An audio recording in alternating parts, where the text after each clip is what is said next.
السلام علیکم ناظرین، جیسا کہ آپ جانتے ہیں کہ گزشتہ کچھ ہفتوں سے یا کچھ مہینوں سے بول نیوز کے خلاف انتقامی کارروائیوں کا ایک سلسلہ جاری ہے،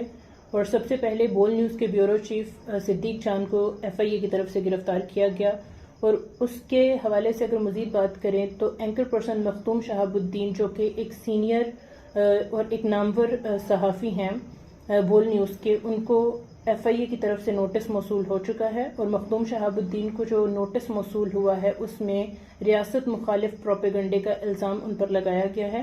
اور جیسا کہ ناظرین آپ جانتے ہیں کہ اب تک جتنے بھی صحافیوں کو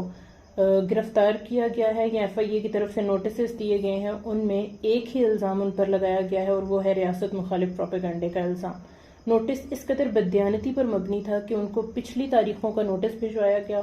اب اینکر پرسن مختوم شہاب الدین کو گرفتار کرنے کے لیے جو ٹیم ہے وہ بھی تشکیل دی جا چکی ہے۔ مزید اگر بات کریں کہ مختوم شہاب الدین کا اس پر کیا رد عمل تھا، تو ان کا یہ کہنا ہے کہ آزادی اظہار رائے کو دبانے کی کوشش کی جا رہی ہے، اور ہم اس کو کبھی بھی کامیاب نہیں ہونے دیں گے۔ مختوم شہاب الدین کا مزید کہنا تھا کہ اگر مجھے بروقت نوٹس مل جاتا تو میں خود FIA جا کر اپنا دفاع کرتا۔ اور مزید اگر ہم بات کریں تو پچھلے کچھ مہینوں سے ہم دیکھ رہے ہیں کہ بول نیوز سے منسلک جتنے بھی صحافی ہیں وہ صرف اور صرف سچ کا ساتھ دینے کی وجہ سے اس جرم میں زیر عتاب ہیں، اور بول نیوز کے صحافیوں کا یہ بھی کہنا ہے کہ ہم صرف عدلیہ کے ساتھ کھڑے ہیں اور اظہار یکجہتی کر رہے ہیں، تو اس کی سزا ہمیں اس صورت میں دی جا رہی ہے کہ ہمیں FIA کی طرف سے نوٹسز مل رہے ہیں اور ہماری گرفتاریاں کی جا رہی ہیں۔